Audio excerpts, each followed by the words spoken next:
I'm finally in the 21st century. I still don't know how to use this camera to show you what I'm looking at here in Bermuda. It is beautiful, but at least now I can film it, and I have my own YouTube channel, The John Layfield Show. And since I have my own channel, Charlie, Haas, still got my own hair too. I thought I'd point that out. Since I have my own TV channel, I want to talk about something that is very important to me. You see, I'm really worried about those poor, talentless clowns. The ones that bought the red nose and the floppy shoes, and they were so excited about being in the circus, and they weren't good enough because they had no talent, and they weren't funny, and they weren't smart, and Ringling Brothers and Barnum and Bailey didn't want them. Cirque du Soleil didn't want them. Even the independent circus scene didn't want them. The independent house show circus scene didn't want them. They couldn't make any of it. So I thought, how are they going to eat? What are they going to do? How are they going to feed their family? This is so bad. And then I finally realized, good for them. Bad, bad, bad for us. They all have jobs. They're in Washington, D.C. They're in Congress. And they're working on the debt ceiling right now. And that's the only way I can find of characterizing these guys who have taken the world's largest economy and brought default into question. I don't think it's going to happen, but the fact that it's in question shows you how bad these two sides of Benny Rooster little school children are, bickering with each other. What happened to this country? 200 years ago, you had Andrew Jackson, you had Thomas Jefferson, Alexander Hamilton, George Washington, John Quincy Adams, John Adams. Now, did they have problems? Massive problems. Tom Jefferson wrote, "All men are created equal," while he was being fed food by a person he owned. He wrote all men are created equal while he was having relations with a woman he owned. Did they have problems? Massive. Were they great leaders? Absolutely. Fast forward 200 years, 300 million people in our country. What kind of leaders do we have?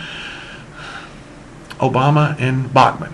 And that's what we're stuck with. And now the world's largest economy is facing a potential default, which again, I don't think is going to happen, but the fact that we're here has got me wondering what in the world has happened to our leaders. A guy that isn't a clown, CM Punk. I was in the Attitude Era of WWE. I knew how good it was firsthand.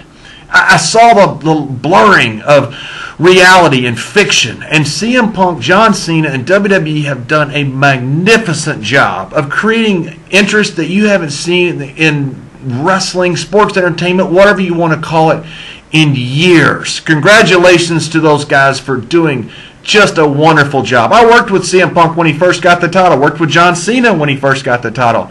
These two guys, I deserve no credit, by the way. These two guys are massive superstars, carrying the company right now and doing an unbelievable job. Congratulations. Congratulations also to Darren Clark, the British Open winner. The correct pronunciation is The Open. However, we call it the British Open to differentiate between that and our Open. But I know that The Open is correct.